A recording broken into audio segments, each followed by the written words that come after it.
And it's the lunchtime mix right here on your number one fun health radio, Wash FM 94.9. And I don't think it's really sunny today. And the cold in the early hours of the morning, I think Hamilton is back.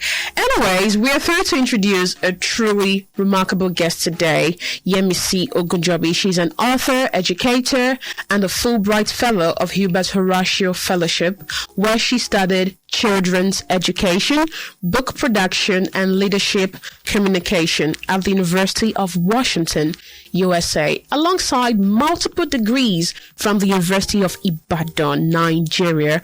Renowned for her work in children's education and literature, with over 70 published books in English, Yoruba, and French. She has made an indelible impact on children's learning and storytelling. Egunjobi's books such as Village Girl in Town, a United Nations Sustainability Pick, and Mofero Onka Coloring Book 2, now translated into Hausa. Isn't it interesting? It is. Now, it reflects her passion for educating and inspiring young minds. She also contributed to the empowering anthology She Evolves, which celebrates women worldwide. And we're about to have an engaging conversation with her, delving into her journey, her works, and her dedication to children's literature. Okay, Mrs. Yemisi Egunjobi, thank you so much for taking time to speak with us today. It's truly an honor to have this conversation with someone as accomplished as you. How are you doing today? And I'm happy to be here. Okay, Ma. Thank you so much. Now, we'd like you to tell us about your educational background and how it shaped your career as a writer and educator.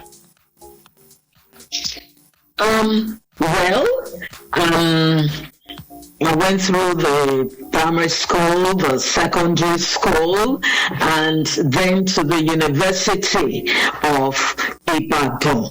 And I left 1984. I studied communication and language arts. I have master's degree in communication arts, MCA. I also went for postgraduate diploma in education. So everything has just worked fine for me. Okay, that's good, ma'am. All right, now you studied children's education, book production, and leadership communication. How did that experience influence your work? Well, as at the time that I went for the Fulbright study in the University of Washington, USA, I was already editorial manager. I had read so many manuscripts, and I had written like 14 books as at that time, because I was constantly reading, other people's works, and I have passion for imparting knowledge. It helped greatly. Okay. All right, now with over 70 books authored, what inspires you to write, especially for children? I think, being a woman, being a mother, it's so easy, and you're an editor as well. You're reading a lot of materials. As at the time that I started to write, I think that would be like 1990 or thereabout. There were not many good books produced for children. I could hear at that time that it's for children. It doesn't really matter. And I knew that the books that were being churned out by Macmillan UK were very good. were all in color, not all, but I mean, very well produced and are still well produced anyway. So that gave me a thirst to constantly reach my managing director at the time. It was Dr. A.I. Adeleko. And that let's do this and say, look, it will come out too expensive and people are not going to buy, people don't read much and all that. I would go back. But that fire was in me, and that was how I started to write for children. So you were just persistent and positive that it was going to turn out well, and it did. Yes. Okay, interesting. So, ma'am, can you remember the first thing you wrote? Can you remember? And what pushed you to write that article? Okay. I first wrote an article because you mentioned article. As of that time, I was the editor of the school magazine where I was teaching, and I wrote that endless love. And that endless love, as at that time, there was this singer. What's her name now? An American singer. I forgot her name now, but she sang "Endless Love." So, but in the article, it was all about my daughter Ayoyemi that I was, talking about. But the students at the time and everybody that was reading and that saw the title thought it was about my husband or a lover somewhere. Well, my daughter was and is still my lover, So that really interests me because people took it up and they were very excited about it. But talking about the first book, Big Boy Boye, was it. Big Boy Boye. And a 4-year-old that they would call Big Boy, thought that it was truly a big boy, went to move the car and crashed the car. And the parents were annoyed about it. But at the time that they thought that, this big boy thing would not work, the parents were not at home. The sister was ill, and he took his phone. At that time, the mobile phone was just coming up, and he called the parents. And when the parents came, they said to me, "You're a big boy," because he saved the situation. So the lesson was just that you are big because of the things you have achieved, not because somebody calls you big or because physically you appear big. Exactly. So, I think the song you were trying to talk about is Diana Ross and Lionel Richie, right? Yes, that was it. That was it. Endless Love. Endless Love. Yeah, interesting. Okay, now, can you share a bit of the themes and messages you prioritize in your books? Well, there are many themes. It just depends on what I am writing on. But the long and short of the thread in all is value to the society. And you've got to be a person of value before you can contribute to the society. So that's the thread in all. But each book is dependent on what I believe the value I should pass across is. Interesting. All right, ma'am, moving on. Village Girl in Town was selected by the United Nations. Now, we really want to know what inspired this story and what does this recognition mean to you?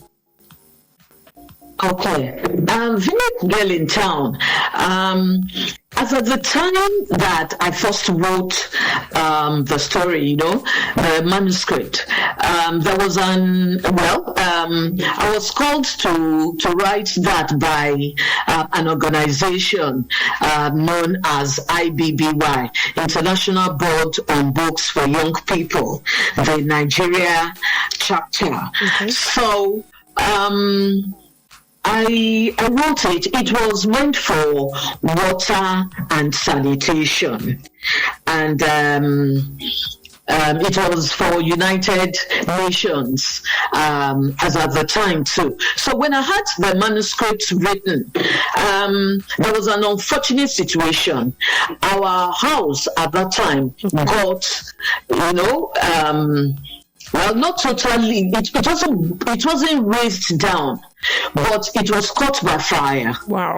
And the manuscript was where it was in the sitting room where the fire was, wow. And it was.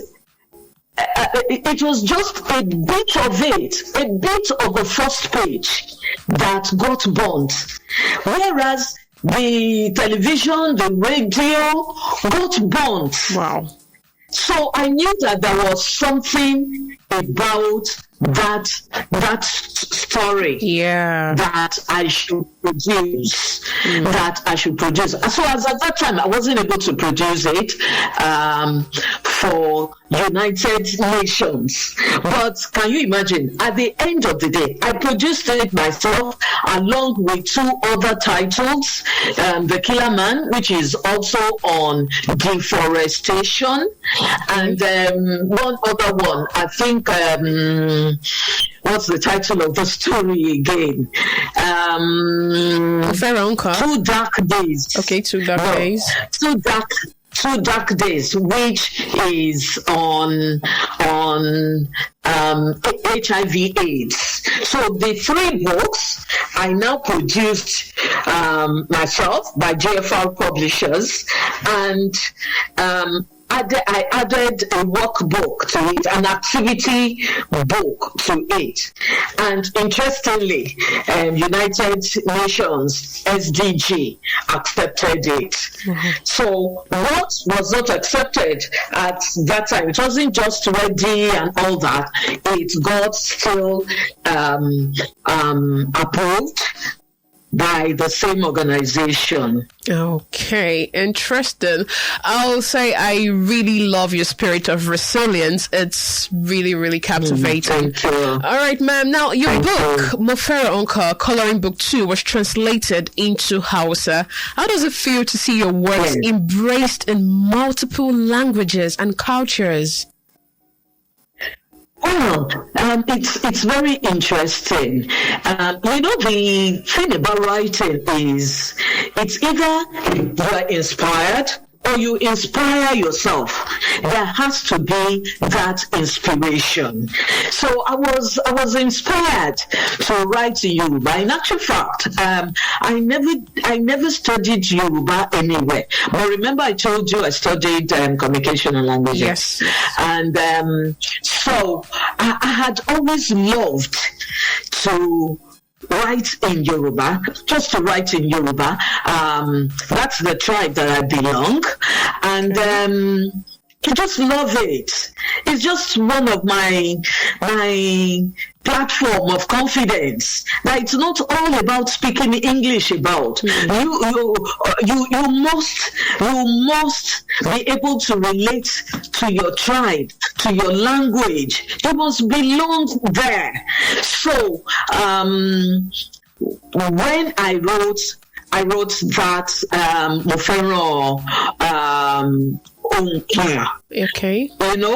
People loved it because there were lots of activities there.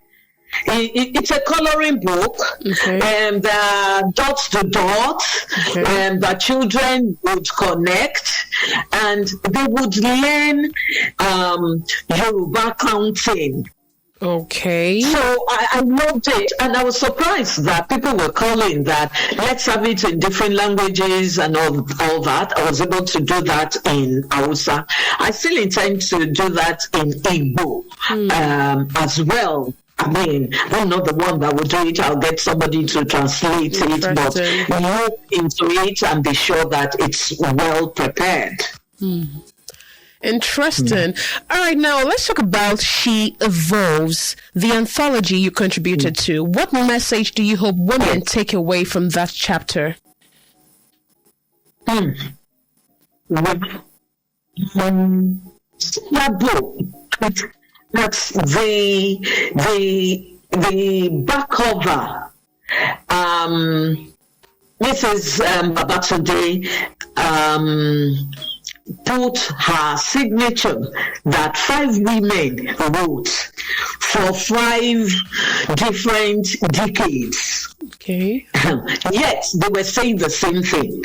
You must have your own money. Anywhere in the world, if you see any woman running after a man for money, that woman will also need to run after charms and run after every evil thing. So if you don't have your own money, you are done for. And I'm certain that's why you're working. Because exactly. You could stay in the house, eat chocolate and all of that, right, go out, and flange up, if I could use that word. But you need your own money because that's where you will not fail. You can decide what you want. And you see, a lot of women are suffering these days. If you don't have a job or you allow a man to keep you at home, I will give you everything you need.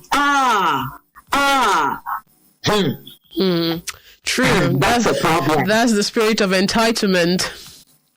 Yes, that's it. Okay. That's it. All right, now, before we go for a quick break, many of your books are curriculum-based and used in schools across Nigeria. How do you ensure your writing aligns with educational needs?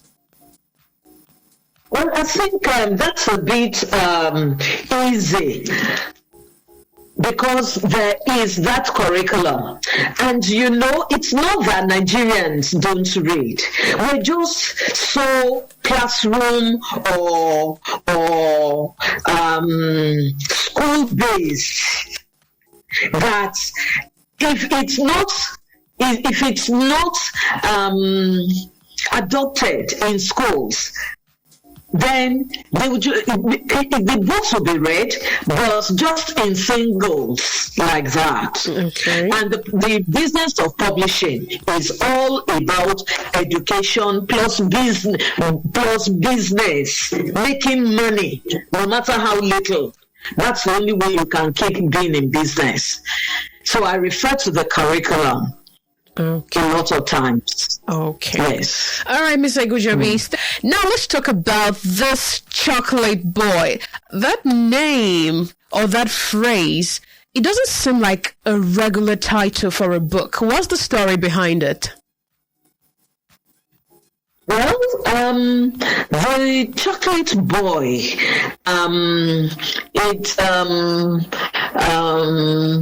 it's one of the goals of United Nations Sustainable Development Goals. I think that's 7, renewable energy. So I conceived of it, looking at our political situation. Yes, we're talking of electricity, and you know what the grid is all about now. Almost on regular basis, we will be informed that the grid could collapse anytime. We're not being supplied more than 2,000 days and all of that. Now we're talking of without electricity. How best can you perform? It's been the bane of the low economy that we're in. Now we're also talking of renewable, making it renewable. Well, we're talking of the internet. You can't also talk about the internet without electricity and all that. And that is a major problem. Now, I am writing this for children because I believe in catching them young. So, for children, this story is just a 24-page book. It's a picture book. It's for ages 8 to 12, and the boy comes from a wealthy home. The father a senator, the mother a commissioner of education. But just like it is in our country now, people get to a position of authority, and all you see is that they are making money for themselves, not so much for the society. And this child, such a child was always eating chocolate and all that, chubby and all that. But God gave him the opportunity to be at a campaign ground of which the parents were, and people were booing the parents for not doing anything. And a woman came, to the platform and said, and was scoffing because she could not afford a gas cooker. She's been cooking with low energy, wood. Okay, firewood. And all that. Firewood, and she was complaining, and everybody was unhappy. They couldn't do much of business, and all that. And he started to cry. The father was so annoyed. He said, take him back to the town, and take him back to their village house. And he was taken back, and he was just an 8-year-old. But he sat there thinking. He was not happy the way that he was seeing people and all of that. And after thinking for a while, he decided to pack all his chocolates. He put all his chocolates out and was ringing bell on them to sell them. Why was he going to do that? He wanted to raise money. That if the father and the mother would not help the people, he would help the people. And children, and they were on holiday as at that time, children of the neighborhood came around. What are you doing? This is and that. You can imagine the kind of estates they were living in and stuff like that. Those ones too quickly went to their house to bring sweets, biscuits, and all those things they have been spoiled with. Yeah. And they made up their minds they were going to help the people. Well, you and I know that whatever proceeds they have for that is not possible to help the people. Exactly. But they made an effort. So the theme, and you see when the parents were coming at different times, they met at the gate because they had to take their wares to the gate to sell. And they were so embarrassed. How could the children be selling and all that? And these children said that if you will not provide what is needed for the people, we shall. So the parents came together. What's going to happen? And these chocolate boys' parents decided that they would do something. And just within a month, they did something. And the people were glad. And at the next political rally, people were there, they were happy, they were praising the people, the couple that they were doing. That things have changed, people, their businesses have improved, their health has improved, and the society has improved. So the thing there, the lesson is that even children can help. Can you imagine that these children help? Yeah, so that's it. Wow, that's an interesting book. I would like to go through it myself. All right, now, do you have any upcoming projects or books that readers should be excited about? Well, just in December, we came out with this series, Readers Engagement Logbook. And it's in volumes 1 to 6. Only volumes 1 to 2 are released.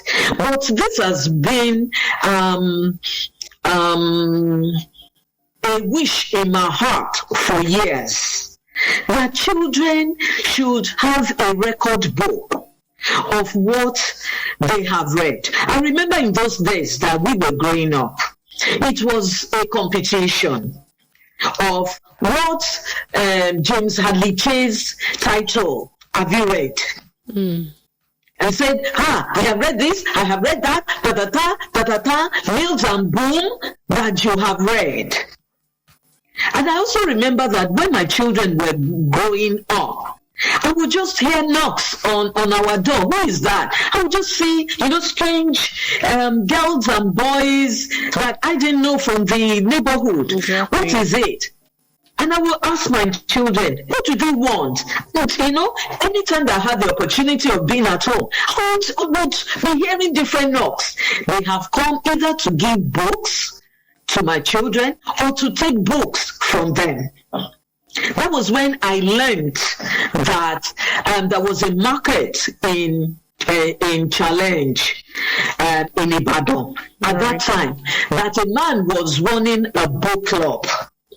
And he was giving out books for small amount, and you must not exceed whether 3 days or so. I can't remember now. Okay. And so my children would not sleep, so that they could finish that book. Maybe 4 or 5 children will go there to take. So you must finish your own. Finish one quickly. Then another person can take and give you hers or his. And they were circulating books like that. When I heard of it, I was very excited. It was what I wrote about in my thesis for my master's degree. Okay. So, it's been in my heart that there should be a logbook that will talk about the title, the ISBN, the date it starts, the title of the book, the day you stop reading, and all that information. And aside that, you now want to talk about the illustration. What do you feel? So I intend to pass across literary appreciation early to children. And literature is connected with the language, whether it's in Yoruba or in any language. True. Literature is connected. So you must be able to talk about the book, the summary of the book. You must be able to talk about the lessons you have learned. You must be able to talk about the plot. You must be able to talk about the setting. You must be able to talk about the vocabulary. There is there new words, figures of speech, grammar. So this is what the book is about. Okay. That the children can engage properly, and it's well graded. What you have in volume 1 is different from what you have in volume 2, and like that to volume 6. So much that on their own, the children can look at it. It's just 4 pages of appreciation for each story. And each book has 64 pages, which will help to record 16 stories.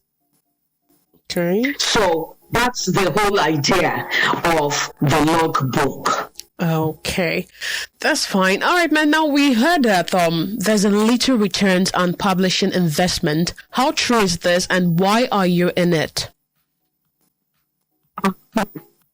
It's actually true, and it's not just in Nigeria. It's all over the world. I have read articles written in London, in America, and all that. And it's quotes like the resources that come from publishing industry is somewhere below that of the pet business. Okay. Can you imagine? Of the whole industry is below that of the pet industry. Wow. Well, there are, what dogs and cats and people who cater for them in different ways can make. It's just because there is something about the book business. Okay. You need to do a lot of publicity. You need to do a lot of research. You need to do a lot of grading. You need to put yourself out there before you can break through. You cannot compare it with the entertainment world. Okay. Where you do a product today, and it's in the film house, it's in the social media, and it's making a lot of money. For books, it's just a bit different. But you see, when you have the fire of it burning in you, you cannot stop. True. That's true. That was what Jeremiah said. The fire kept, I want to keep quiet, but that fire kept burning in me. Exactly. That's it. Okay, Mrs. Egunjobi, we really admire your dedication to children's literature, education, and it's truly inspiring. But before we wrap up, what advice would you give to aspiring authors, especially those writing for children?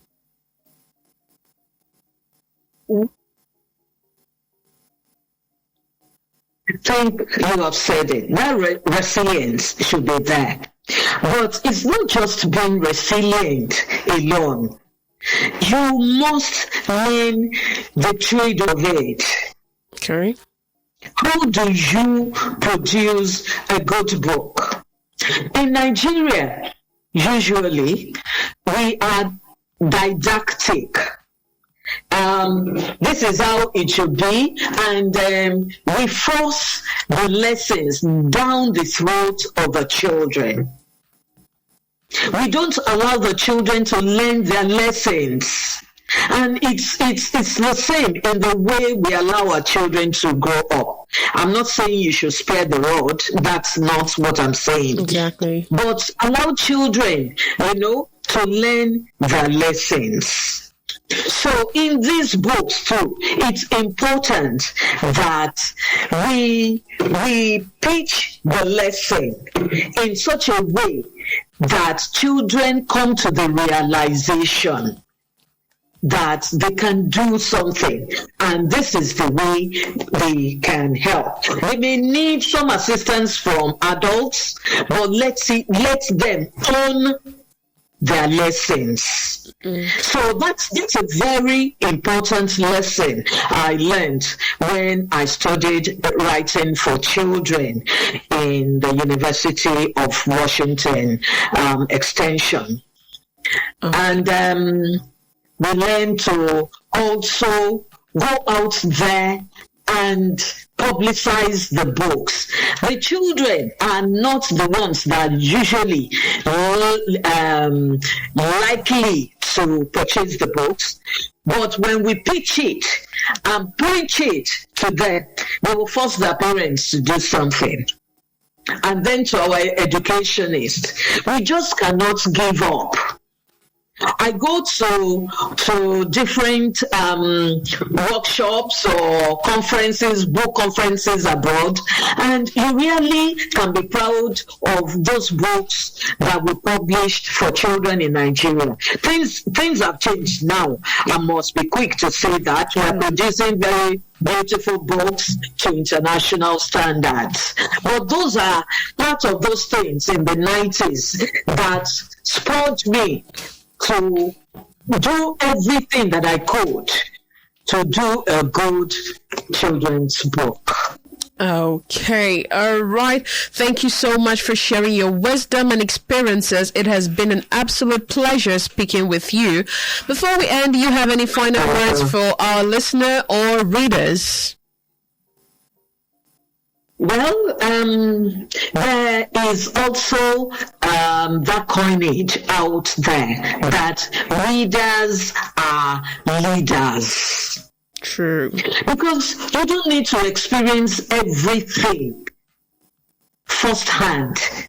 You can experience a number of things and many things by proxy. And this proxy can be through a book. You can travel anywhere and everywhere in the world through books. So it's very important that we give ourselves to reading. Whatever your interest is, find a way of doing it. And especially these days of the internet, there are free books. There are also books you may need to pay for, but you also buy clothes. Right. So you can buy books that will improve yourself. Even for our skills and our career, you can learn better through books, but especially for our children. It's important that we catch them young. We read them books. We open their intellect to that early. It may not be a part of our traditional culture to read books to our children before they sleep, but we can imbibe it. Okay, ma'am, that's true. Thank you so much once again, Mrs. Egunjobi, for taking the time to speak with us today. Your work is truly impactful, and we wish you continued success in all your endeavors. Thank you. All right, ma'am. Have a nice day. Thank you. Thank you so much. Yeah. Stay tuned and stay well right here on Wash.